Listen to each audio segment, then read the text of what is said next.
நாம் சாகலாம், நாம் தோற்று போகலாம். சாதாரணமானவர்கள் சத்தியம் தோற்றதாக சரித்திரத்திலே செய்தி இல்லை.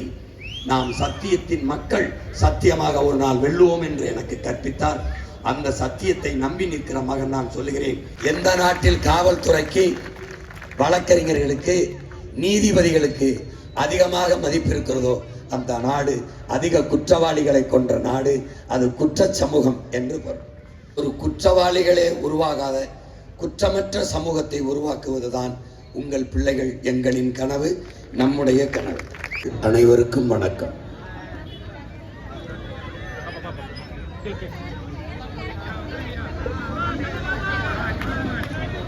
எங்கள் திருநாட்டில் எங்கள் நல்ல ஆட்சியே என்ற நம்முடைய புரட்சி பாவலன் பாவேந்தன் பாரதிதாசன் அவர்கள் முன்வைத்த இந்த முழக்கத்தை ஏற்று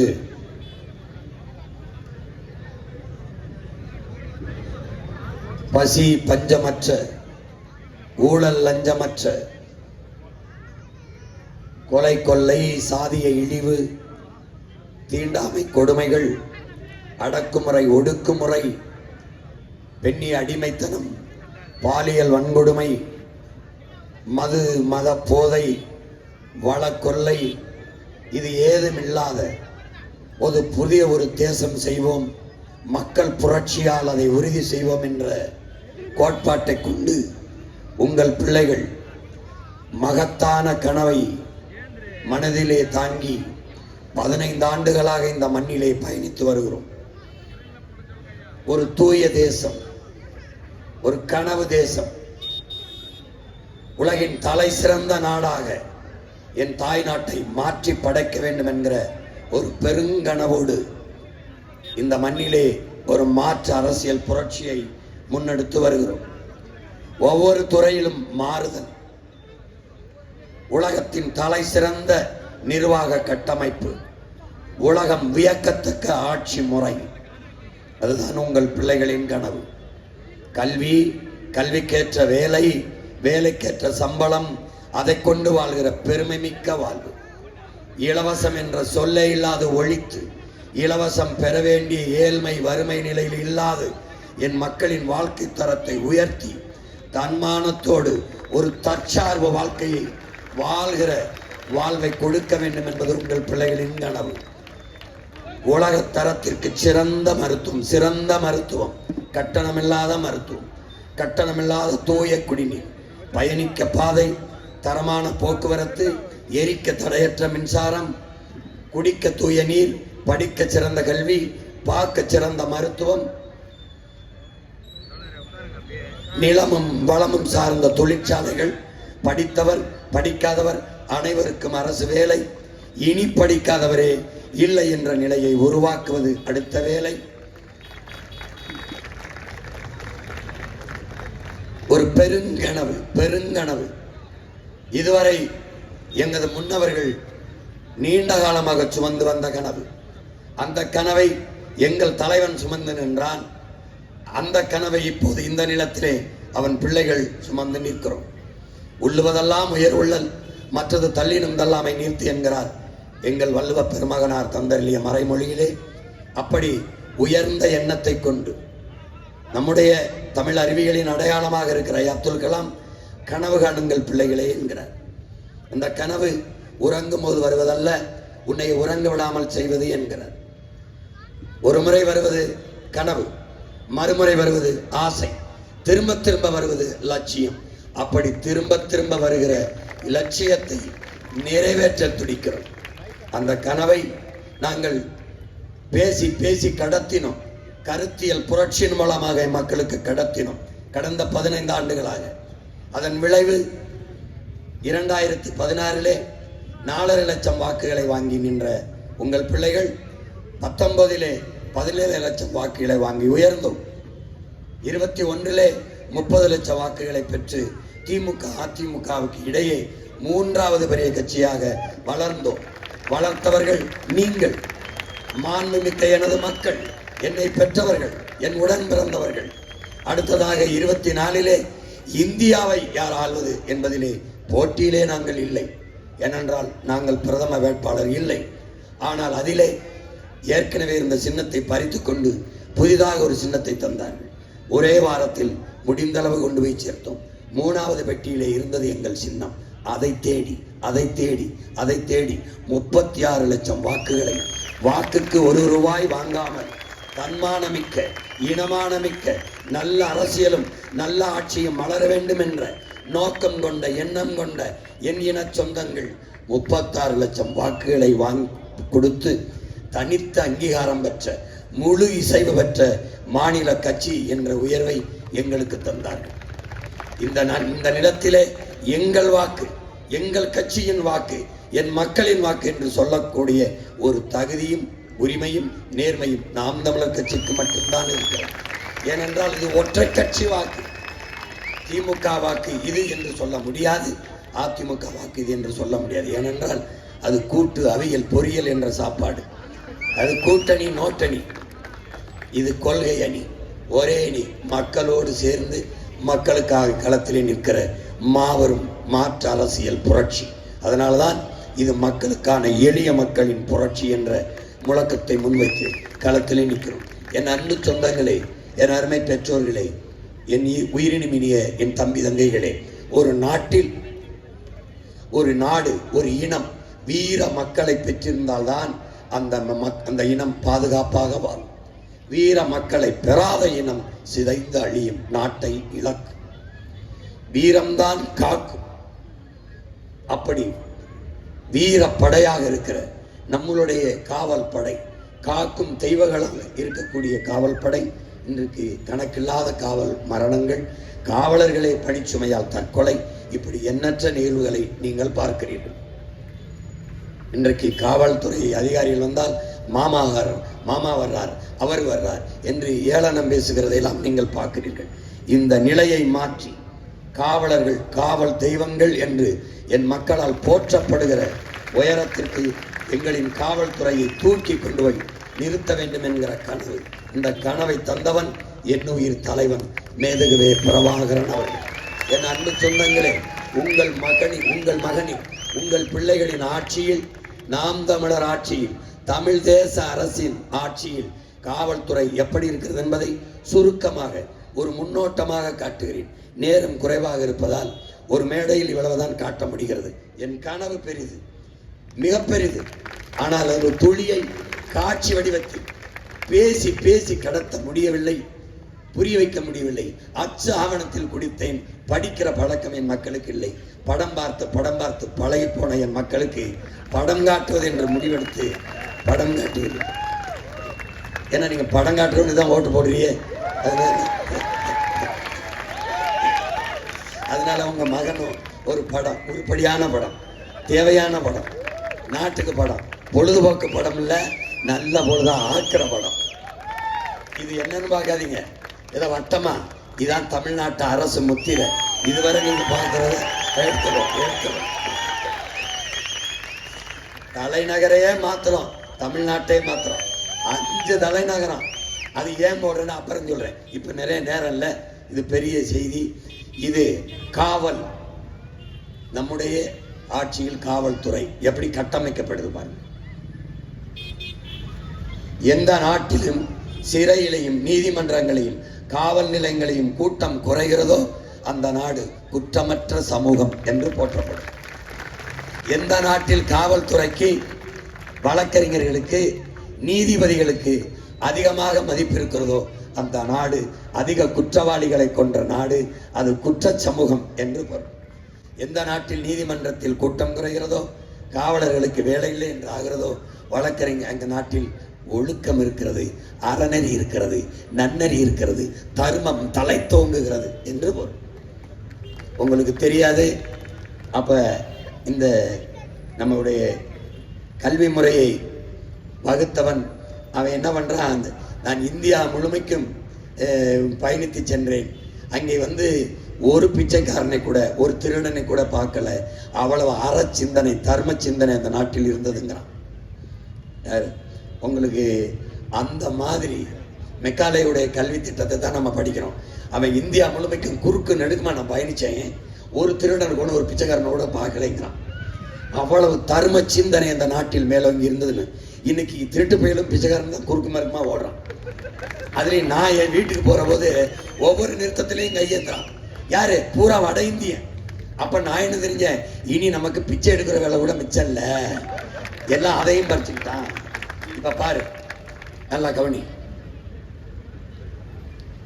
அந்த சமூகத்தை எப்படி ஒரு குற்றவாளிகளே உருவாகாத குற்றமற்ற சமூகத்தை உருவாக்குவதுதான் உங்கள் பிள்ளைகள் எங்களின் கனவு, நம்முடைய கனவு.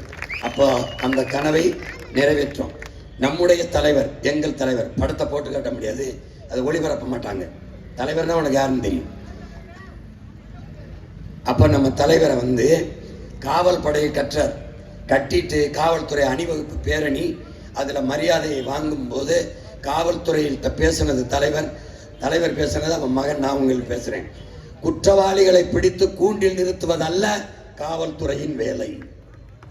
குற்றவாளிகளே உருவாகாத ஒரு சமூகத்தை உருவாக்குவதுதான் காவல்துறையின் வேலை. வேலை என்ன? குற்றவாளிகளே உருவாகாத ஒரு சமூகத்தை படைப்பதுதான் காவல்துறையின் வேலை. அப்படிப்பட்ட காவல்துறை படைப்பதுதான் நம்முடைய வேலை.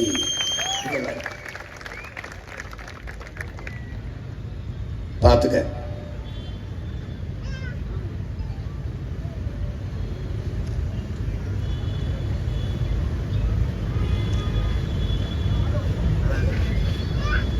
இது ஏன் சீருடைய மாத்திருக்கேன்? இந்த காக்கி மேல என் மக்களுக்கு ஒரு வெறுப்பு இருக்கு, ஒரு அச்சம் இருக்கு. வந்த உடனே இந்த சீருடைய மாத்திடும். மாத்திட்டு பாரு எப்படி இருப்பாரு.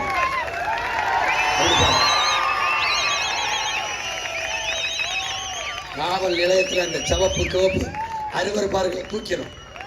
காவல் போலீஸ் ஸ்டேஷன் ஒரு பயர்களை பயப்பட தேவையில்லை. அங்க நம்ம காவல் தெய்வங்கள் இருக்குன்னு நினைக்கணும். இங்க பாரு, வண்ணத்தை முழுக்க மாத்தி விட்டுரும்.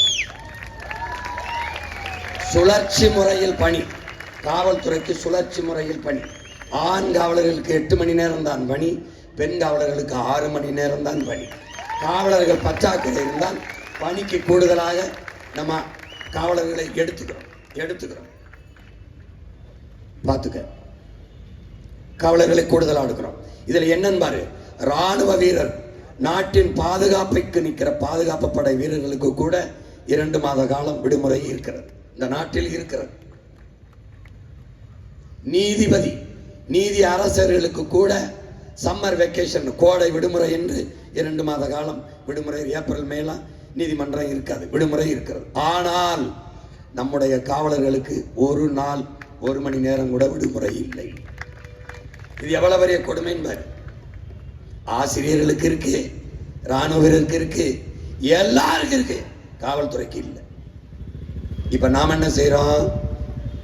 காவல்துறைக்கு இதனால அந்த இல்லாதனால மன அழுத்தம் கூடி, பணிச்சுமை, மன அழுத்தம், உறக்க நேரம் குறைவு, குடும்பத்தை பார்க்க முடியாது, அம்மாவுக்கு முடியலாம் மருத்துவமனை சேர்க்க முடியாது, மனைவிக்கு பிரசவம்னாலும் கூட போக முடியாது, பிள்ளைக்கு பள்ளிக்கூடத்துக்கு போனாலும் சேர முடியாது. எல்லா சுமையும் அழுந்தி மன அழுத்தத்தில் தற்கொலை செய்து கொள்கிற நிலைக்கு. இவன் என்னுடைய உறவினர். இவர் கோவையில் பெரிய பொறுப்பில் இருந்தார். துப்பாக்கி எடுத்து நெத்தியில் சுட்டி இறந்துவிட்டாப்ல. எப்படி? மனச்சுமை, அழுத்தம். இது நம்ம தங்கச்சி உங்களுக்கு தெரியும், தற்கொலை செய்து கொண்டு இறந்தது உங்களுக்கு தெரியும். இந்த நிலையை சுத்தமாக ஒழிக்கிறோம். மன அழுத்தம்ங்கிற ஒண்ணே காவலர்களுக்கு இருந்தால் எப்படி பணியாற்ற முடியும்? தூக்கிட்டு வாரம் ஒரு முறை விடுமுறை, சுழற்சி முறையில். ஒரு காவலர் சனிக்கிழமை விடுமுறை எடுத்தாருன்னா அடுத்த வாரம் அவருக்கு ஞாயிற்றுக்கிழமை விடுமுறை, ஞாயிற்றுக்கிழமை எடுத்தவருக்கு அடுத்த வாரம் சனிக்கிழமை விடுமுறை. மாறி சுழற்சி முறையில் வாரம் ஒரு முறை விடுமுறை கொடுக்கிறோம். எது? ஊதிய இழப்பில்லாமல்.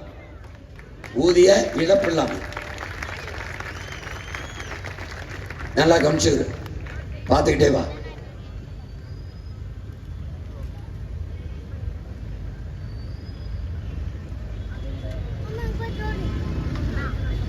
சுழற்சி முறையில் விடுமுறை. 6 மாசத்துக்கு ஒரு முறை குடும்பத்தோட சுற்றுலா சென்று வர அவர்களுக்கு அரசே செலவு பண்ணி பொறுப்படுத்தி அவங்களை குடும்பத்தோட சுற்றுலா அனுப்பும். அது எல்லாமே ஒருங்கிணைக்கும். அந்த காவல்துறைக்குன்னு இருக்கிற அந்த துறை அமைச்சகம் அதை ஒழுங்கு பண்ணி செய்யும். குடும்பத்தோட போய் இந்த எந்த அழுத்தம் இல்லாம நிம்மதியா இருங்க, நிம்மதியா இருங்க. காவல்துறையில யாரு? ஊரா நம்ம சொந்தக்காரன், சித்தப்பன், பெரியப்பன், மாமச்சின அண்ணன் தான். இந்த மாதிரி சுற்றுலா போயிட்டு வர செய்கிறோம். காவலர்களுக்கு இந்த குடியிருப்புல இந்த குடிசை மாற்று வாரியத்தில் தரமான குடியிருப்பு கட்டி ஸ்டார் விடுதி போல நட்சத்திர குடியிருப்பை மாற்றிருந்தார். மருத்துவமனையில் தனி பிரிவு, மருத்துவமனையில் மாற்றுத்திறனாளிகளுக்கு, திருநங்கைகளுக்கு, மருத்துவர்களுக்கு, இராணுவ வீரர்கள் தனித்தனி பிரிவு. வந்தவொடனே ரொம்ப நேரம் செலவழிக்க வேண்டியதில்லை. காவல்துறையா தனி செக்ஷன் சொல்லுமா, தனி பிரிவு. காவல்துறைக்கான மருத்துவ பிரிவு வர மருத்துவம் செய்து வரல செல்ல தனித்தனியாக எல்லாம் வசதி பண்ணி கொடுத்துறோம். பார்த்துக்க.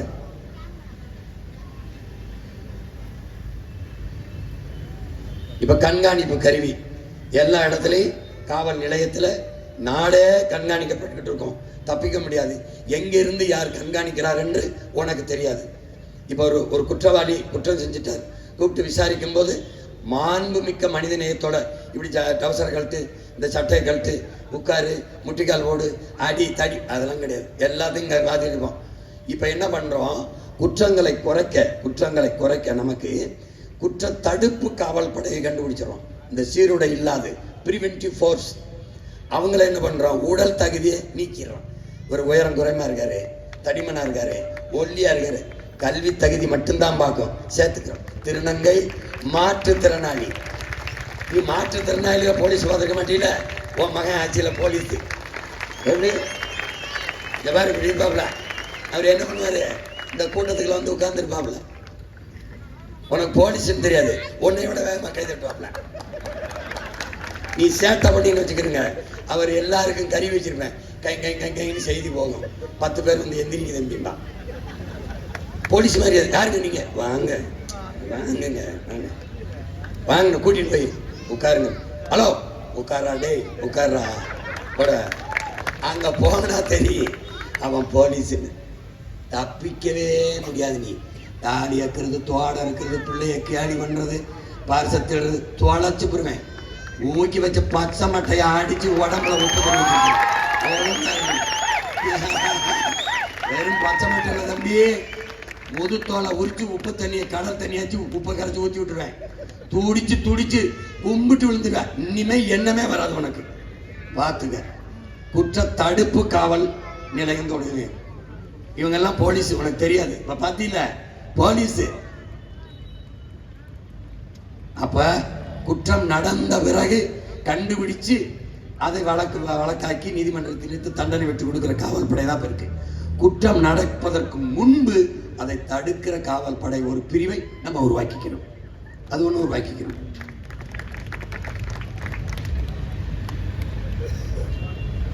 இந்த மாதிரி இதெல்லாம் போலீஸ்ன்னு தெரியாது.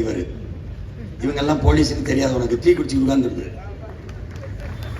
இந்த மாதிரி சேட்டை அந்த பண்ணின்னு வச்சுக்க, இப்பெல்லாம் பண்ணின்னு வச்சுக்க தம்பி, கதை இந்த மாதிரி வாட்சில இருந்து போயிடுச்சு, கண்ட்ரோல் ரூமுக்கு போயிடுச்சு.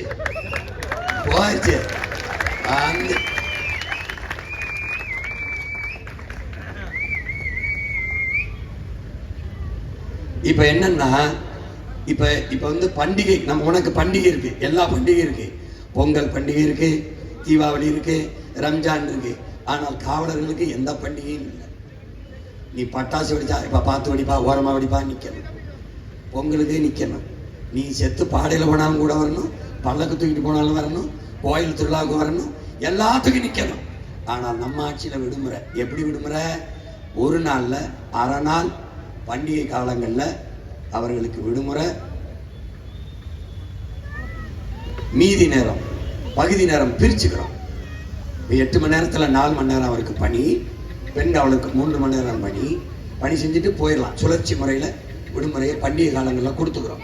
என்னென்ன பலகாரம் சாப்பிட முடியாது, தாய் தந்தையோடு இருக்க முடியாது, ஒரு புதுசு வேட்டி கட்ட முடியாது, எப்ப பார்த்தாலும் சீருடையோட விறப்பாவே இருக்கிற நிலைமை தூக்கிறோம். மகளிர் காவலர்களுக்கு மகப்பேறு காலத்துல ஓராண்டு விடுப்பு கொடுத்து சம்பளம் பிடித்தலாம், ஊதியத்தோட கொடுக்கிறோம்.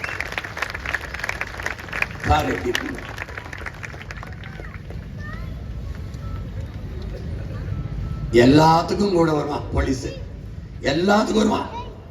நீ விபத்துனாலும் வரணும், சாலையில் விழுந்து செத்தினாலும் வரணும். இங்க பாரு, செத்து ஒருத்தன் சாலையில் விழுந்தான்னு வச்சுக்க, ஆயிரக்கணக்கா நீ போயிட்டு இருக்க.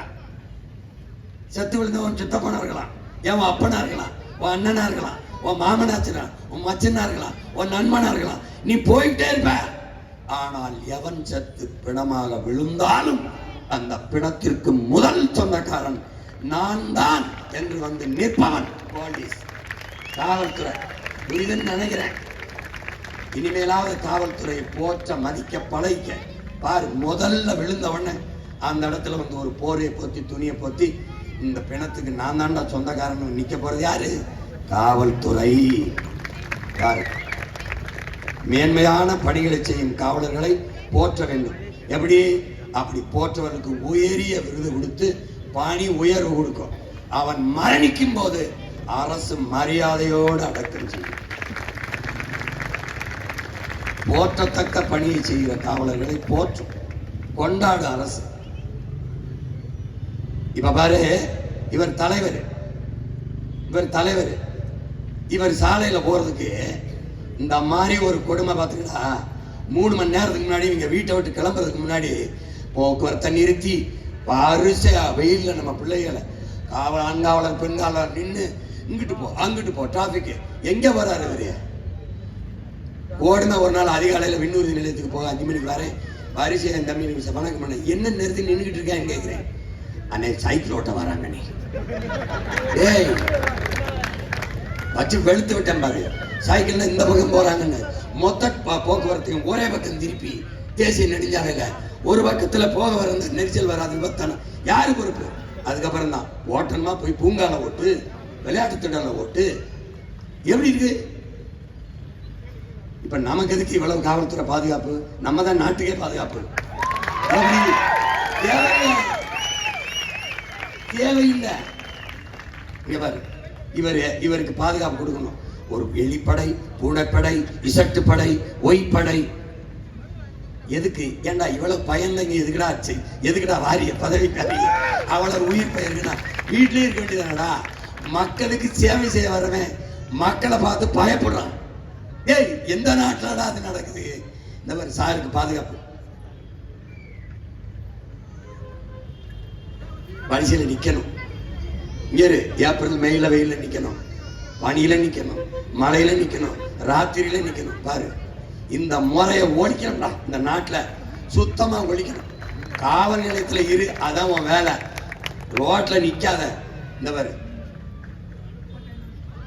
போகும்போது இவருக்கு பாதுகாப்பு கொடுத்து இது எதுக்குன்னு கேட்குறேன்.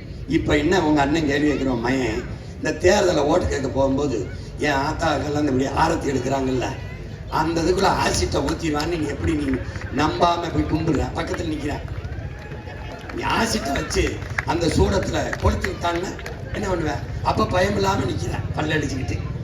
அப்ப அதிகாரத்துக்கு வந்த பிறகு அதே மக்களை, உனக்கு வாக்கு செலுத்தி தேர்வு செஞ்ச மக்களை சந்திக்க எதற்காக பயப்படுற? எதுக்கு பயப்படுற? இங்க பாரு,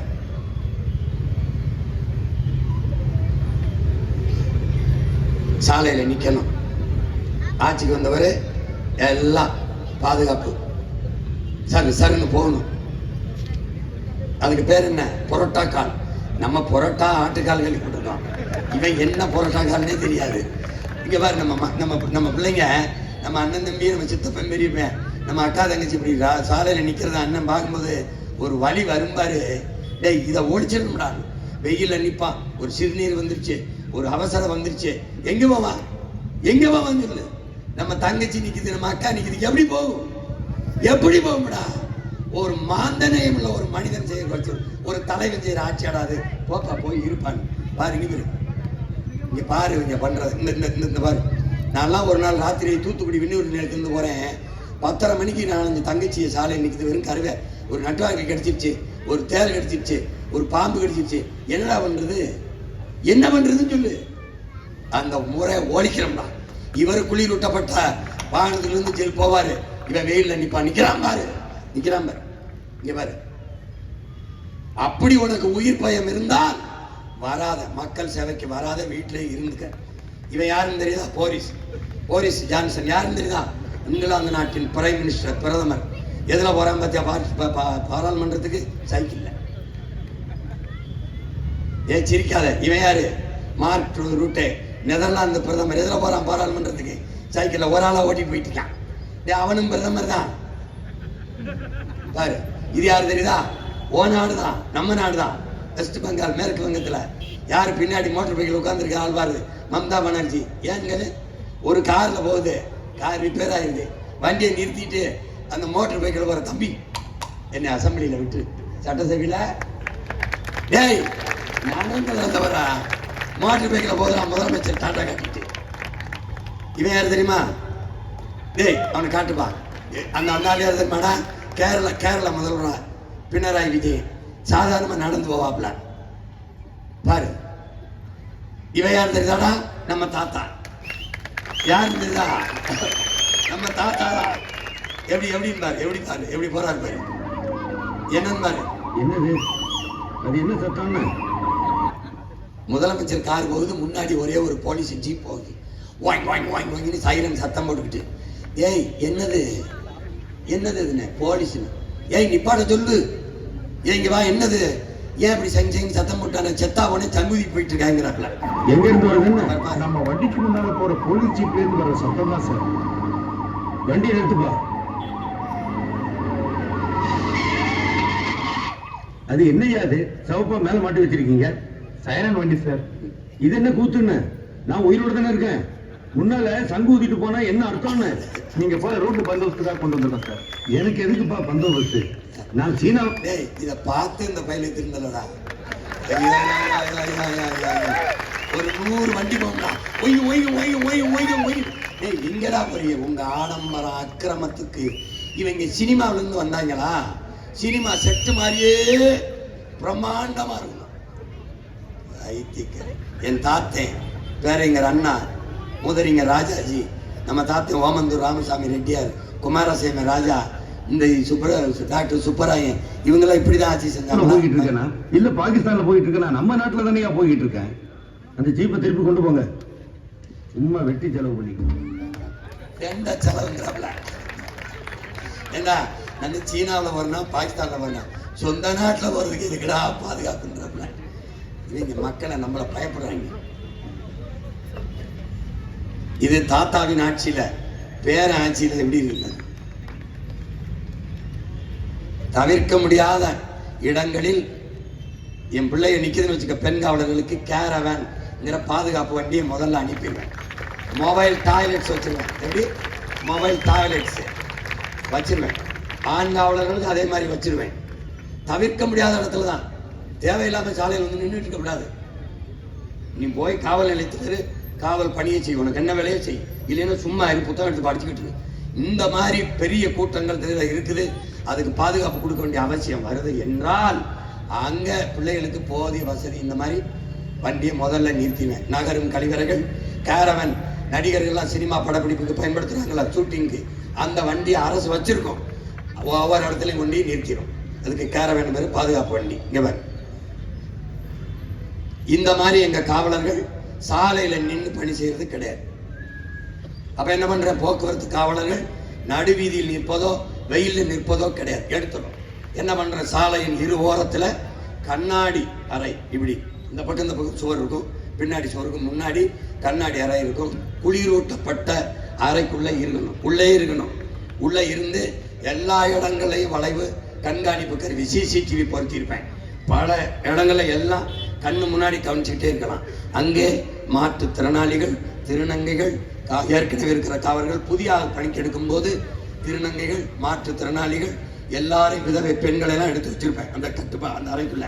இந்த மாதிரி அப்படி இந்த முறையை ஒழிச்சிடும். நீ தவறே செய்ய முடியாது. ஒவ்வொரு வளைவும் போட்டுக்கிறோம். இது எங்க இருக்கு? இது மாதிரி சிங்கப்பூர்ல இப்படி இந்த மாதிரி அறையை கொடுத்துறேன். நீ ஒண்ணுமே பண்ண, ஏசி போட்டு உள்ள உட்காந்துக்கிற வேண்டியதான். அந்த சீருடைய மாத்திடுறேன், வெள்ளைய. அது தூசி அடிச்சு அது நீ தெருவில் அந்த பச்சையை கொடுத்துறேன். ஏன்? பச்சை கிரீன் சிக்னல் வந்தால் தானே நீ போகணும். போக்குவரத்து எல்லா காவலருக்கும் பச்சையை போடு. இந்த மாதிரி சீருடைய மாத்திடுறேன். சாலையில நிற்கவில்லை. 20 ஐர மாத்திரை, தூய தமிழ்ல அது கிலோமீட்டர், இங்கிலீஷ்ல நான் வரும்போது 1000 மாத்திரைன்னு தான் எழுதியிருக்கோம். அப்புறம் குழம்பிக்காத.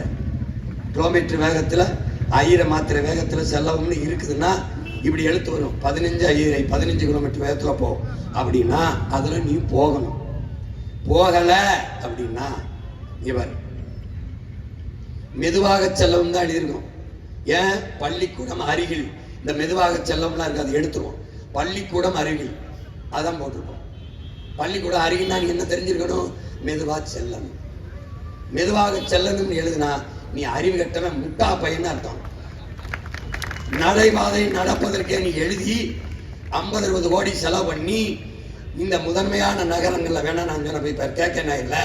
நடைபாதை நடப்பதற்கே 10 அடிக்கு ஒரு பலகை வச்சிருக்கு. அப்ப நடைபாதை நடக்கிறதுக்கலாம் படுத்து உருள்றதுங்க. நடைபாதை நடப்பதற்குன்னு தெரியணும்டா. அந்த சமூகம் தாண்டா அறிவு சமூகம். புல் மேல நடக்காதுன்னு எழுதி வைக்கிற மாதிரி ஒரு தற்குறி சமூகம் இருக்கடா. தற்குறி சமூகம் பைத்தியக்காரங்களா. பள்ளிக்கூடம் அருகில், கோயில் அருகில், தொடர்வண்டி நிலையம் அருகில், அவ்வளவுதான் போட முடியும். இதை கத்துக்கணும் முதல்ல. இங்க பாரு, இவ்வளவுதான் கொடுப்பேன். ஏன்? பள்ளிக்கூடத்து மெதுவாக செல்லவும் அதெல்லாம் போட மாட்டேன், தூக்கிடுவேன். வேகத்தடையை எடுத்துருவேன். வேகத்தடை என்பது மக்களின் அறிவுக்கு போட்ட தடை, ஒழுக்கத்திற்கு போட்ட தடை. இப்போ நான் என்ன நினைக்கிறேன்? வேகத்தடை போட்டா தான் இவன் மெதுவா வருவான்னு நினைக்கிறேன். அடுத்த நான் அறிவை குறைச்சு மதிப்பிடுறேன். நீ என்ன நினைக்கிற? வேகத்தடை போட்டா தான் மெதுவா வருவான், அடுத்த மதிப்பை தூக்கிறேன், அங்க வைக்கிறேன். இங்க இது இருக்கு அப்படின்னா நீ மெதுவா செல்லணும். கடைபிடிக்கணும். இல்லைன்னா உள்ள இருந்து கம்பியை பிடிக்கணும். இங்க பாரு, ஏன்னு கேளு. 3 வயசுல அரும்புல சேர்க்கிறேன், மொட்டுல சேர்க்கிறேன். அரும்பு, மொட்டு, மலர். No LKG UKG bloody nonsense, தூக்கி தூர வீசிடுறேன். அரும்பு, மொட்டு, மலர் 3 வகுப்புல 3 வயசுல ஒன்னா சேர்க்கிறேன். 6 வயசுல 3 வயசுல சேர்க்கிறேன். அரும்புல மொட்டு, மலர் 6 வயசு வந்தோன்னு ஒன்னா சேர்க்கிறேன். உலகத்தின் தலை சிறந்த கல்வியில் நாடு 7 வயசுல சேர்க்குது. தென்கொரியா 8 வயசுல சேர்க்குது. சிங்கப்பூர் 6 வயசுல சேர்க்குது. இது 3 தான் தரத்துல முதலிடத்துல இருக்குது. அதை முந்துற நான் 6 வயசுல சேர்க்கிறேன். அந்த 1ஆப்ல என் பிள்ளைக்கு ஆரம்பிச்சுவேன். எப்படி? சாலை விதி, அடிப்படை சட்டம், ஒவ்வொரு பாடம், ஒவ்வொரு வகுப்பு. என்ன 2 வகுப்புல நடத்துவேன். சாலை விதி என் பிள்ளைக்கு நல்லா ஏறிடும். அடிப்படை டிராபிக் போலீஸுக்கு அதை சொல்லிக் கொடுக்கும், கற்றுக் கொடுத்துருவேன். சட்டம், அடிப்படை சட்டம் தனியா படிக்கிறது வேற. ஆனா அடிப்படை சட்டம் என் பிள்ளைக்கு தெரியும். எவனு ஈபிகோ செக்ஷன் கிக்ஸ் எல்லாம் பேசி தப்பிக்க முடியாது. ஒண்ணு வருவேன். இங்க பாரு, கற்றுக் கொடுத்துருவேன் எல்லாம். இப்ப நான் சொல்ல நம்ப முடியலடா. நம்ம ஊர்ல, நம்ம நாட்டுல தான் அந்தமான்ல centre for traffic education and stimulation அப்படின்னு சொல்லிட்டு குழந்தைல இருந்தே அவங்க ஆரம்பிக்கிறதுனாலதான் இவ்வளவு சூப்பரா இருக்கு. இங்க பாருங்க எவ்வளவு இதுவா போட்டிருக்காங்கன்னு. இதை பயிற்றுவிக்கிறதுக்கு பிராக்டிக்கல் செயல்முறை பள்ளி பயிற்சி. அவன் ஒரு இடத்த வச்சு பிள்ளைகளுக்கு சாலை விதி அப்படி கொடுக்குறான். எங்க? எழில் இல்ல, அந்தமான்ல. அதை இந்த மான்ல உன் மகன் சீமான் செய்கிறேன். இந்த மாதிரி சிக்னல்லாம் வந்துச்சுன்னா அந்த குழந்தைலாம் ஃபாலோ பண்ணி பிரேக் போட்டான் பாருங்க. ஒரு போலீஸையும் போட்டு அவங்களுக்கு ஒரு என்கரேஜ்மெண்ட் கொடுக்குற மாதிரி. சூப்பர்ல. பாருங்க, ரெட் இருக்கு நில்லு அப்படின்னு சொல்லிட்டு அவர் சொல்றாரு. நின்றுது, அது படிச்சுக்கிறது. சின்ன வயசுல பிஞ்சு நெஞ்சுக்குள்ளே அது பதிஞ்சுக்கிறது. அது வாழ்நாள் கடைசி வரை மறக்காது. சிவப்புனா நிறுத்தணும், பச்சைனா செல்லணும். புரியுதா? Super initiative. பாத்தீங்களா? அந்த லைன் உள்ளே நிக்கணும் அப்படின்னு சொல்லிட்டு சின்ன வயசுல சொல்லி தராங்க. இதை நாம சொல்லி கொடுக்கிறோம். யாருக்கு? நம்ம பிள்ளைகளுக்கு சொல்லி கொடுக்கணும்னா எனக்கு ஓட்ட போடு, இல்லைன்னா எவனுக்கோ போடு. இப்ப பாரு, போக்குவரத்து விதி கத்துக்கிட்டாச்சு. இப்ப சாலை விதியை நீ மதிக்கணும். இப்ப என்னன்னு கேளு, ஒரு 60 கிலோமீட்டர் இந்த 60 மாத்திரை வேகத்துல நீ போகணும்னு அறிவுறுத்திக்கிட்டே இருக்கும். இங்க மேல ஓடும், சுழல் எழுத்து ஓடும். நீ அந்த இடத்துல நிறுத்தும் போது ஒரு தமிழ்ல ஒரு அறிவிப்பு வரும். 60 மாத்திரை வேகத்தில் அன்பான பயணிகள் செல்லவும், உங்கள் கவனத்திற்கு, தவறினால் தண்டிக்கப்படுவீர்கள், தண்டனை உறுதி. சொல்லிக்கிட்டே இருக்கும். ஆங்கிலத்திலையும் சொல்லும் வெளிநாட்டு பயணிகளுக்கு. இப்போ நீ மீறி போயிட்டா எவன் கவனிக்கிறான்னு? ஒரு 1/2 கிலோமீட்டர் வேகத்துல போயிட்டா எவன்டா பாக்குறான்னு? இந்த பாரு, இங்க இருந்து அடுத்ததுக்கு போயிடும் தகவல். இந்த வண்டி, இந்த வண்ணம், இந்த எண்ணெய், இங்கே கருவி இருக்கும், இங்கே கருவி இருக்கும், இங்கே கருவி இருக்கும். தப்பிக்கவே முடியாது. நீ அங்க வந்தோன்னே எங்கால் குறுக்க வந்து ஸ்டாப் பண்ணுவாங்க. இதை நிறுத்திட்டாரு.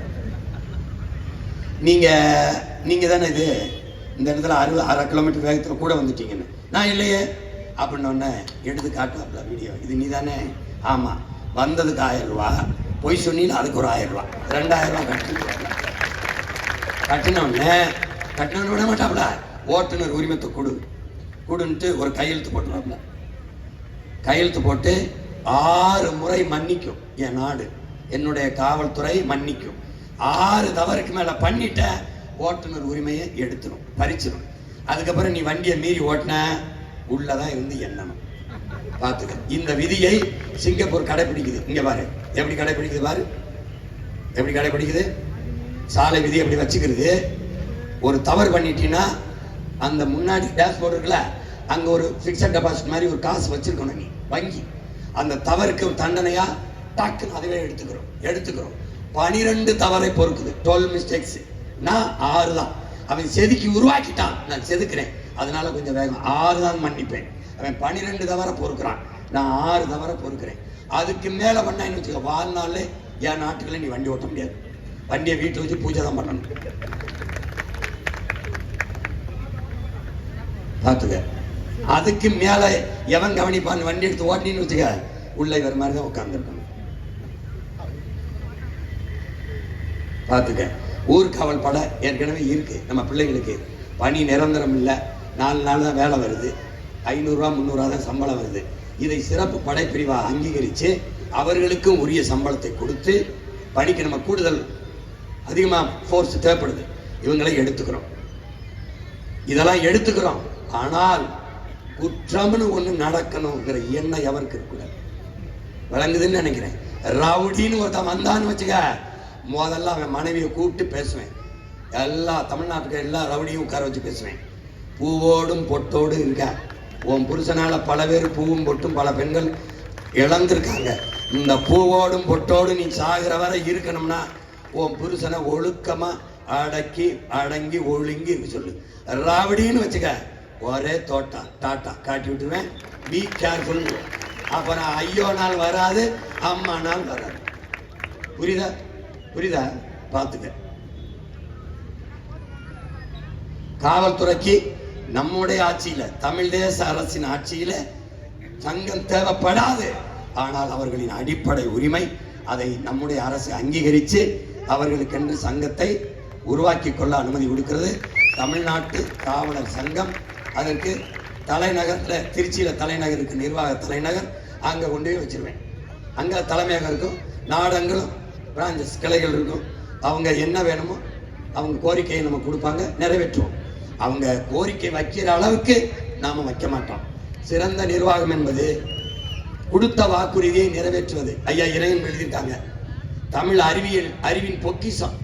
ஐயா இறையன் பொன்னி எழுத்துக்களை என்னருமை தம்பிதங்கையரே, எதிர்கால இந்த நாட்டின் தலைவர்களே, தயவு செய்து அவர் எழுத்தை படியுங்கள். குனிந்தவர் எழுத்தை படித்து நிமிர்ந்தால் இந்த நாட்டில் தலை சிறந்த தலைவனாகத்தான் நீ நிமிர்வாய். தயவு செய்து படி.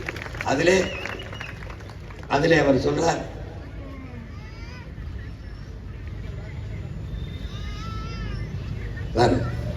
காவலர்களுக்கு விருது கொடுத்துறோம், தமிழ்நாட்டு அரசு மரியாதை கொடுத்துறோம். இது மாதிரி காவலர்களை தெய்வங்களாக வச்சு போற்றுகிற காலத்தை தமிழ் தேசிய அரசு உருவாக்கும். காவலர்கள் என்ன சொல்றானா, சிறந்த நிர்வாகம் என்பது கொடுத்த வாக்குறுதிகளை காப்பாற்றுவது, நிறைவேற்றுவது. எப்படி நிறைவேற்றுவது? வாக்குறுதியை கொடுக்காத அளவிற்கு ஆட்சி செய்வது. நான் வந்தா அண்டா தரேன், மிக்சி தரேன், கரண்ட் தரேன், ஃப்ரிட்ஜ் தரேன் இல்ல, அது தேவைப்படாத அளவிற்கு என் மக்களின் வாழ்க்கை தரத்தை உயர்த்தி ஒரு தற்சார்பு வாழ்க்கை கொடுப்பதான் சிறந்த ஆட்சி உருவாகும். அப்ப என் காவலர்களுக்கு எந்த பிரச்சனையும் வராத ஒரு ஆட்சி முறையை நான் கொடுத்துருவேன். சங்கம் தேவைப்படாது. ஆனாலும் அவர்கள் கோரிக்கையை தமிழ் தேச அரசு, நாம் தமிழர் அரசு நிறைவேற்றுது.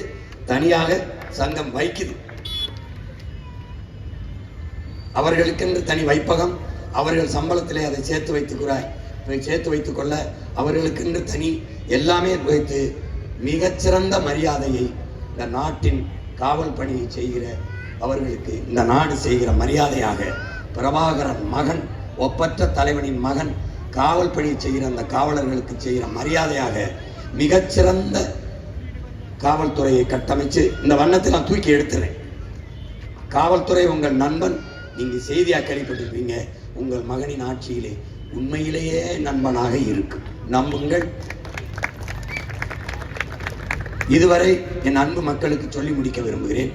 போலீஸை பார்த்து ஒரு பொறுக்கி பயந்தால் போலீஸாக இருக்கிறான் என்று அர்த்தம். போலீஸை பார்த்து பொதுமக்கள் பயந்தால் அந்த போலீஸ் பொறுக்கியாக இருக்கிறான் என்று அர்த்தம். போலீஸை பார்த்து ஒரு பொறுக்கி பயந்தால் போலீஸாக இருக்கிறான் என்று அர்த்தம். போலீஸை பார்த்து பொதுமக்கள் பயந்தால் அந்த போலீஸ் பொறுக்கியாக இருக்கிறான் என்று அர்த்தம். இதுவரை இந்த நாட்டில் காவல்துறை எப்படி இருந்தது என்பதை பற்றி எங்களுக்கு கவலை இல்லை, எனக்கு கவலை இல்லை. ஆனால் உங்கள் மகனின் ஆட்சியில் போலீஸாக இருக்கணும், இருக்க வைப்போம். இதுதான் நம்முடைய ஆட்சி. இது ஒரு துளிதான். இதுக்கு மேலே காவலர்கள் முன்வைக்கிற கோரிக்கையை கேட்டு அவர்கள் என்ன நினைக்கிறார்களோ, எப்படியெல்லாம் இருக்க வேண்டும் என்று, செதுக்க வேண்டும், சீர்திருத்த வேண்டும் என்று விரும்புகிறார்களோ அதை நாம் தமிழர் அரசு செய்யும் என்கிற உறுதியை தருகிறேன். இது மாதிரி ஒரு கட்டமைப்பு ஒவ்வொரு துறையிலும் ஆசிரியர்களுக்கு வேண்டியது, மாணவர்களுக்கு வேண்டியது, மருத்துவர்களுக்கு வேண்டியது எல்லாவற்றையும் செய்யும் இந்த அரசு. ஏனென்றால் மக்களிலிருந்து மக்களுக்காக வந்த அரசு. அதிகாரம் மிக வலிமையானது அண்ணல் அம்பேத்கர். அந்த அதிகாரம் எம் மக்களுக்கானது. நாங்கள் அதிகாரம் மிக வலிமையானது அறிவாசான அண்ணல் அம்பேத்கர். அதை அடைந்து விட்டால் அனைத்தும் எளிமையானது நாங்கள். எனவே என் அன்பு சொந்தங்களே, மிகச்சிறந்த ஆட்சியை நடத்துவதற்கு உங்கள் பிள்ளைகளுக்கு நீங்கள் செய்ய வேண்டியது ஒன்றே ஒன்றுதான். ஒரு ஓட்டை போட்டு நாட்டை உங்கள் பிள்ளைகளிடத்தில் கொடுத்துவிட்டு பத்திரமாக எந்த பயமின்றி உலகத்தின் தலை சிறந்த நாடாக இந்த நாட்டை மாற்றி படைப்பேன். உங்கள் மகன். நம்புங்கள், நான் சத்தியத்தின் மகன். சத்தியமே உருவமாக இங்கு வாழ்ந்த ஒரு தலைவனின் மகன். வரலாறு நமக்கு வழிகாட்டுகிறது, சத்தியம் நமக்கு சான்றாக இருக்கிறது. ஏனென்றால் நாம் சாகலாம், நாம் தோற்று போகலாம். சாதாரணமானவர்கள் சத்தியம் தோற்றதாக சரித்திரத்திலே செய்தி இல்லை. நாம் சத்தியத்தின் மக்கள். சத்தியமாக ஒரு நாள் வெல்லுவோம் என்று எனக்கு கற்பித்தார். அந்த சத்தியத்தை நம்பி நிற்கிற மகன் நான் சொல்லுகிறேன். எனக்கு உயிர்ப்பால் ஊட்டிய என் தாயின் மீதும், அறிவுப்பால் ஊட்டிய என் தாய் தமிழின் மீதும், என் உயிருக்கு மேலாக நான் நேசிக்கிற என் தலைவன் மீதும் உறுதியிட்டு சொல்கிறேன். ஆகச் சிறந்த ஆட்சியை உங்கள் மகன் இந்த நாட்டில் நடத்துவேன், தருவேன். நம்பி நீங்கள் எனக்கு வாக்கு செலுத்துங்கள். எல்லாருக்கும் செலுத்தி விட்டீர்கள். திமுக பலமுறை ஆண்டு விட்டது, அதிமுக ஆண்டு விட்டது. நீங்கள் என்ன வாழ்ந்து விட்டீர்கள்? இன்னும் அரிசிக்கு கையேந்தீர்கள், வேட்டிக்கு கையேந்தீர்கள், இலவசத்திற்கு ஏந்தி நிற்கிறீர்கள். இது என்ன ஆட்சி முறை? என்ன ஆட்சி முறை? என்ன வளர்ச்சியை கண்டீர்கள்? என்ன கண்டீர்கள்? ஒரு கிலோ அரிசி, ஒரு கிலோ வெல்லம், ஒரு வேட்டி சேலை வாங்க வக்கற்ற நிலையில் வைத்தது இவர்கள் ஆட்சி என்றால் எப்படி? சாராயம் வித்து சாகடிக்கிறான். தாலிக்கு தங்கம் அரைப்பவன் ஒருபவன். குடிக்க வைத்த 6 லட்சம் பெண்களின் தாலி அழுத்தவர்கள் இவர்கள். தாலி அழுத்தவனுக்கு நீ அதிகாரத்தை கொடுக்கிறாய். சாராயம் விற்கிறான் 50,000 கோடிக்கு. காசு யாருது? உன்னுடையது. ஒரு நாடில் தீபாவளிக்கு மட்டும் 790 கோடிக்கு பிடிக்கிறான். 790 கோடிக்கு ஒரு படம் வெளிவந்தால் 34 கோடிக்கு பார்க்கிறான். பொழுதுபோக்குக்கும் போதைக்கும் இவ்வளவு காசை கொட்டி கொடுக்கிறவனுக்கு எதற்கு இலவசம்? எதற்கு? 50,000 கோடி வருவாய். யாரு வருவாய்? மக்கள் குடிச்சு கொடுக்கிற காசு, குடிகாரன் காசு. அதை வைத்து என்ன நலத்திட்டம்? திடப்போதை, திரவப்போதை, போதை கலாச்சாரத்தில் மக்களை மூழ்க விட்டு பெண்களின் பாதுகாப்பு என்பது பைத்தியக்காரத்தனம். சட்டம் ஒழுங்கு என்பது வேடிக்கை. எவ்வளவு பெரிய ஏமாற்று! எப்போது ஏமாற்றுவது? எப்போது சரி செய்வது? எப்படி? 3 பேர்ல யாராவது டாஸ்மார்க்க மூடுவேன் சொல்றத பத்தி நான் சொல்லல. உங்கள் மகன் வந்தால் மூடுவேன். அப்ப வருவாய்க்கு என்ன பண்ணுவ? இது 50,000 கோடி. பால் 3 லட்சம் கோடி. இந்த சாராயம் உயிரை எடுக்கும், என் பால் உயிரை கொடுக்கும். எந்த பக்கம் நிக்க போற? எந்த பக்கம் நிக்க போற? அவன் ஊழல் லஞ்சம், நான் உண்மை நேர்மை. அவன் எல்லாம் இலவசம். 2000 2000 2500. இவன் 3 சிலிண்டர். அவன் அன்னபூர்ணி சூப்பர் 6 6 சிலிண்டர். நோ இலவசம். Education free, medical free, water free, drinking water free. எப்படி? Highly standard. மற்றபடி நோ ஃப்ரீ. எதுவும் ஃப்ரீ கிடையாது. சிலிண்டர் தருவேன். எப்படி தருவேன்? உங்க மகன் நானே உற்பத்தி செய்வேன். எத்தனை லட்சம் டன் வேணாலும் நான் இந்த எரிகாற்று உயிர் வலிங்கிற பயோகேஸ் தயாரிப்பேன். எதுல? என் மாட்டு சாணம், ஆட்டு புழுக்க, மக்கிய இளதலை கழிவு, கழுத கழிவு, பன்னி கழிவு, கோழி புழுக்க எல்லாத்தையும் எடுத்து குவிச்சு குப்பை கிடங்க. கோடிக்கணக்கான டன் பயோகேஸ் உனக்கும் தருவேன், உலக நாட்டுக்கு ஏற்றுமதி செய்வேன். எவனுக்குடா வேணும்? வாங்கிட்டு போடா. தமிழ்நாட்டு அரசு முத்திரையை குத்தி கொடுப்பேன். உனக்கு தடையின்றி எரிகாற்று தருவேன். எல்லாருக்கும் தருவேன். குடிசைக்கும் தருவேன், கோவத்துக்கும் தருவேன். ஆனால் ஓசியா தர மாட்டேன். உற்பத்தி செலவை, அடக்க செலவை வாங்கிட்டு கொடுப்பேன். ஆனா தடை இல்லாம தருவேன். பால், தூய பாலை நானும் கொடுப்பேன். இவன் ஆவின் பால்னு விற்கிறானே, எங்கன்னு கேட்டியா? என்ன சிரிக்கிற? பால் வளத்துறைக்கு அமைச்சர், பால் இருக்கு வளங்க. கால்நடை துறைக்கு அமைச்சர், அமைச்சர் இருக்காங்க. கால்நடைங்கடா, ஏய் எங்க கால்நடைங்க? வைத்திய பெரிய கனவு, பெரிய கனவு, சின்ன மூளை, நிறைய வேலை. இதுல யாரோ ஸ்ட்ராட்டஜிஸ்ட் உட்கார்ந்து எழுதிட்டே, நானே நானே எனக்கு நான் ட்ரம்புக்கே ஐடியா கொடுப்பேன். நான் ஸ்ட்ராட்டஜிஸ்ட் வச்சுக்கிட்டு வேலை செய்யறீங்களா? அறிவு நிறைஞ்சு காது வழியா வலி இது துண்டை வச்சு தொடச்சுக்கிறேன். எனக்கு அதுக்குடா இருக்கிற அறிவுக்கு கருத்துக்கே வேலை செய்ய நேரம் இல்லை. 2 மணி நேரம் தான் உறக்கம். இப்ப போய் நாளைக்கு என்ன, நாளைக்கு என்ன, அங்க என்ன, இங்க என்ன, எல்லாத்தையும் படுத்து எப்ப படுப்பேன்? 2 மணிக்கு 3 மணிக்கு படுத்து 6 மணிக்கு எந்திரிக்கிறேன். 2 மணி நேரம் தான். தூங்குறியான்னு கேட்கிறாங்க. அதான் எனக்கும் தெரியல, வரல. அதனால அம்பேத்கர் முடிச்சுக்கிட்டு எழுதிக்கிட்டே இருக்காரு. அவன் போய் கேட்கிறான், என்ன அம்பேத்கர் இன்னும் நீங்க தூங்காம முடிச்சுக்கிட்டு இருக்கீங்களே? காந்தி தூங்கிட்டார், நேரு தூங்கிட்டார், அவங்க மக்கள்லாம் முடிச்சுக்கிட்டாங்க, தூங்குறாங்க. என் மக்கள் தூங்கிட்டு இருக்காங்க, நான் முடிச்சுக்கிட்டு இருக்கேன். ஏன் ஜானா முடிச்சுக்கிட்டு இருக்க, தூங்கிக்கிட்டு இருக்க? இது அடிமையா இருக்குன்னு தெரியாம அத நல்ல சுதந்திரம் இருக்கு. என் மக்கள் ஏமாற்றப்படுகிறார்கள். மக்களை ஏமாற்றுவது எளிது, ஆனால் ஏமாற்றப்படுகிறார்கள் என்பதை அவர்களுக்கு உணர்த்துவது மிக கடினம். Mark Twain. நானும் 15 வருஷமா கத்தி பார்க்கிறேன். அறிஞ்சவள்ளி ஒரு நாட்டை, ஒரு நாட்டில் நடக்கிற அக்கிரமத்தை, அநியாயத்தை எதிர்த்து பேசுவது, சுட்டி காட்டுவது, குறை கூறுவது, நிர்வாகத்தை குறை கூறுவது குற்றமாக கருதப்படுமானால் அந்த நாட்டை குற்றவாளிகள் ஆளுகிறார்கள் என்று பொருளுங்கிறான். இப்ப முகநூல் இந்த அரசை பத்தி எழுந்து உடைய தூக்கி குண்டாசப்படுவான். ஏன்? குற்றவாளிகள் உள்ள இருக்கான், ஆட்சியில் இருக்கான். 266 வழக்கை மேல போட்டுருக்கான். கொலை பண்ணனா, கொள்ளையடிச்சுனா, மலையை திருநனா, ஆத்த திருநா, ஒண்ணுமல்ல பேசுறேன். ஏய், ஈரோடு கிழக்குல தேர்தல் பரப்புரையில் 5 நிமிஷம் கூட பேசிட்டேன்னு வழக்கு. இங்கிருந்து போக ஒரு நாள், அங்க ஒரு நாள், 2 நாளை திங்குது. 41 பேர் இறந்துருக்காண்டா கரூர்ல. ஒரே எஃப்ஐஆர். ஒரு 5 நிமிஷம் கூட பேசுறது கேட்டேன்.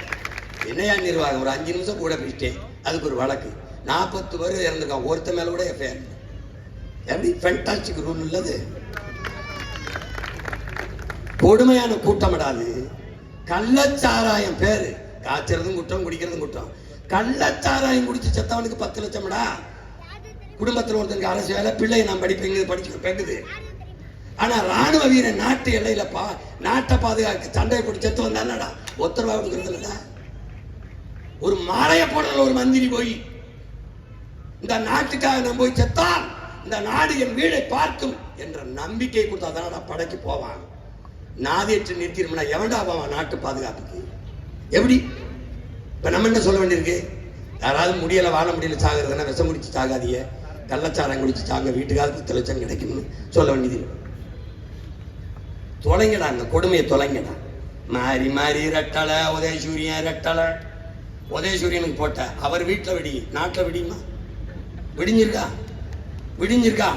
திடீர்னு ஒரே நாள்ல 1,31 லட்சம் வங்கி கணக்குல 5,000 போடுறாரு. யாரா அவர்? பரம்பரை சொத்தை வித்துட்டாரா விட்டார்? கேட்க என்ன கேது? 6,800 கோடி இழந்திருக்கா. ஆசிரியருக்கு சம்பளம் கொடுக்க முடியல ரோட்ல நிக்கிறான்டா, டாக்டருக்கு சம்பளம் கொடுக்க ரோட்ல நிக்கிறான்டா. மொத்தமா 200 கோடியில முடிச்சுக்கலாம்டா. ஆனா 6800 கோடிடா. ஒரு அரசு அதிகாரத்தில் இருக்கிற திமிர்ல அரசு காசை எடுத்து, மக்கள் காசை எடுத்து, மக்கள் கொடுத்து தன் வாக்கை கன்ஃபார்ம் பண்ணது, உறுதி செய்து நான் என்னடா பண்றது? நான் எங்க போறது? ஏழை மகன் இந்த நாட்டுக்கு மக்களுக்கு சேவை செய்ய நினைக்கிறேன். எனக்கு என்னடா இருக்கு? உனக்கு இருந்துச்சு கொடுத்துட்ட, நான் என்ன பண்றது? அப்ப ஜனநாயகத்தில் சம வாய்ப்பு, சம உரிமை போய் ஏமாற்று எப்படி? என்னடா என்னடா நாடுது? எப்படி நீங்க சகித்துக்கிற? காசை கொடுக்கும்போது கையப்படி எங்கிருந்து எடுப்ப? இந்த காசை எங்கிருந்து எடுப்ப? இலவசத்தில் இழக்கிற வனத்தை எங்கிருந்து எடுப்பாய்? ஒரு தடவை கேட்கிறான். கேட்டினா உனக்கு விழிப்புணர்வு வந்துருச்சு, மாற்று சிந்தனை வந்துருச்சு, நாடு மாறிடுச்சுடா. ஒரு தடவை கேளு. காசு ஓட்டுக்கு வாங்கிட்டு நான் நிலுகிறேன். நீங்க எதுக்கு இந்த தேர்தலில் நிக்கிறீங்க? உங்களுக்கு சர்வீஸ் பண்ண, சேவை பண்ண. எனக்கு சேவை பண்ண எதுக்கு காசு கொடுக்குறீங்க? எதுக்கு? காசு கொடுத்து சேவை செய்ய வர அளவுக்கு அவங்க என்னடா அவ்வளவு நல்லவங்களாடா? கடவுளாடா அவங்க? என்னடா நீ கடவுளே நீங்க அணிக்க போட்டாதானடா கரந்துருது. இவன் ஏன்டா உனக்கு காசு கொடுக்கான்? திருட தயாரா அனுமதி கேட்கிறான்டா. திருடுறதுக்கு ஒரு முதலீட்டாளன் 30 கோடி ஒரு தொகுதிக்கு ஆவடிக்கு முதலீடு செய்யறான்னா அவன் 300 கோடி சம்பாதிச்சுக்கலாம்ங்கிற நம்பிக்கை முதலீடு செய்யறான். லாப தேவை முதலைங்கிறது மக்கள் சேவை செத்து போகுதுடா. வைத்துக்காரன் காசு கொடுக்கிற இடத்துல தான்டா ஊழல் அஞ்சதுக்கு விதையவே ஊன்றான். நீ நோட்டை போட்டியான்னு கேட்க முடியுதா? நீ நோட்டை வாங்காம ஓட்ட போட்டியான்னு அவன் கேட்பேன். நீ நோட்டை வாங்கிட்டு ஓட்ட வைக்கிற, அந்த ஓட்டை வாங்கிட்டு நாட்டை வைக்கிறேன். 10 லட்சம் கோடி கடன் எதை காட்டி பெற்றுப்பார்? இந்த அரசு எதை காட்டி நான் பெற்றிருக்கோம்? மண்ணின் வளத்தை, மக்களின் நலத்தை. வீட்டை இடமான வச்சு நம்ம அப்பன் கடன் வாங்குவது போல நாட்டை இடமான வச்சு இவர்கள் வாங்குகிறார்கள். யார் அந்த உரிமை கொடுத்தது? கடன் பெற்று நிறைவேற்றப்பட்ட திட்டம், எஜுகேஷன், மெடிக்கல், அதுல தரம் உயர்ந்திருக்கா? இல்ல எலக்ட்ரிசிட்டி, தடை இல்லாத கரண்ட் கட்டு இல்லாத மின்சாரம் வழங்கப்பட்டிருக்கா? தரமான சாலை இருக்காடா? சபை குடிமா இருக்கு. தலைநகரே வெங்கமா இருக்கு சாலை. அப்ப உள்சாலை, கிராமப்புறங்கள்ல போக்குவரத்து, அரசு போக்குவரத்து என்ன விளங்குதா? உட்கார இடம் இல்ல, பாதியில் பிஞ்சுக்கிட்டு போகுது, போகும்போது டயர் கலந்துட்டு ஓடுது. எல்லாத்தையும் மாத்தணும். உன்னால முடியும், என்னால முடியும், நம்மால் முடியும். ஒன்னே ஒண்ணுதான், ஒற்றை விரல்ல நன்றி உணர்ச்சி. 3 வேளை சாப்பிடுற, உப்பிட்டவனை உள்ளளவும் நினை என்றால் உணவிட்டவனை உயிராக நினை. ஒரு தடவை நினை. ஏப்ரல் 23 போ, சாப்பிட்டு தான் போவ, வந்து சாப்பிடுவேன். சாப்பிடுற நீ உழவனின் உழைப்புல, அவன் வேர்வையில விளைஞ்சதான் சாப்பிடுற. நன்றியோட, நன்றி உணர்ச்சி என்று ஒன்று இருந்தா அந்த இன்னைக்கு பாரு 3வது பெட்டி 4வது பெட்டி தேடாத. உன் மகன் ரெகக்னைஸ்டு பார்ட்டி ஆயிட்டான். அங்கீகாரம் பெற்ற கட்சி முதல் பெட்டியில வைக்கணும்.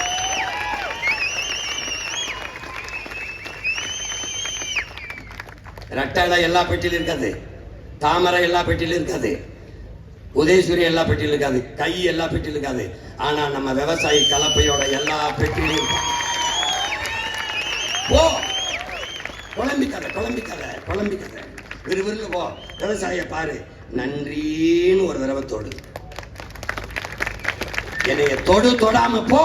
ஆனால் ரெட்டால உதயசூரியன் கை தாமரையை தொற்றாத கெட்டுடா. தயவு செய்து தொற்றாத. நன்றின்னு ஒரு தடவை தொடு. விவசாயி வாழ்வான், நாமும் வாழ்வோம். விவசாயி சின்னத்திற்கு வாக்களிப்போம், வருங்கால தலைமுறைக்கு வாழ்வளிப்போம் என்கிற உறுதியை என் அன்பு சொந்தங்கள் நாம் எடுப்போம். இந்த தேர்தலில் நாம் தமிழர் கட்சியின் வேட்பாளர்கள் அல்ல, மாற்று அரசியல் புரட்சியின் மகத்தான முன்கள போராளிகளாக உங்கள் பிள்ளைகளை நிறுத்தியிருக்கிறேன். ஆக தகுதியான கல்வி பெற்ற, தன்னலமற்ற மண்ணுக்கு மக்களுக்கும் சேவை செய்ய வேண்டும் என்கிற உணர்வும் துடிப்பும் கொண்ட இளைஞர்களை நிறுத்தியிருக்கிறேன். தம்பி தங்கைகளை 117 பெண்கள் 117 ஆண்கள் என்று சமவாய்ப்பு கொடுத்து உங்கள் மகன் நிறுத்தியிருக்கிறேன். அதிலே இந்த ஆவடி தொகுதியிலே போட்டியிடுகிற என் தங்கை முனைவர் புனிதா அவர்கள் சீனாவிலே படித்துவிட்டு அங்கே பணி செய்து கொண்டிருந்த தங்கை அந்த வேலையை விட்டுவிட்டு இங்கே வந்து மக்களுக்கு சேவை செய்ய வந்திருக்கிறார்.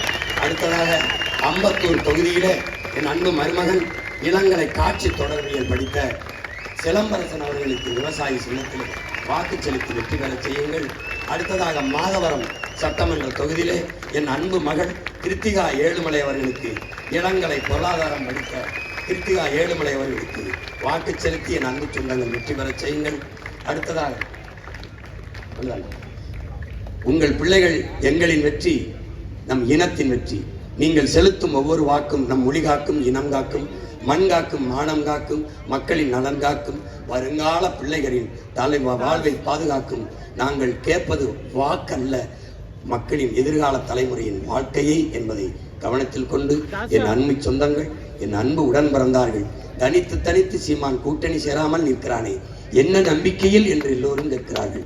என்னை பெற்ற நீங்கள், எங்கள் உடன் பிறந்தவர்கள் நீங்கள், எங்களை கைவிட்ட விடமாட்டீர்கள் என்ற அசைக்க முடியாத நம்பிக்கையில் தான் தொடர்ந்து ஒரு அரசியல் கட்சி 4 முறை பொது தேர்தலில் தோற்றும் 5வது முறை அதே உற்சாகத்தோடு தனித்து 234 களத்திலே நிற்குதென்றால் உலக வரலாற்றிலேயே நாம் தமிழர் கட்சி தான். அதனால்தான் இது மாற்றத்திற்கான எளிய மக்களின் புரட்சி என்ற முழக்கத்தை முன்வைக்கிறோம். அறிவில் சிறந்த பெருமக்களே, பேரன்பு மிக்கையின் பெற்றோர்களே, உயிரினும் இனிய என் உடன் பிறந்தார்களே, நமது சின்னம் விவசாயி சின்னத்திற்கு வாக்களிப்போம்.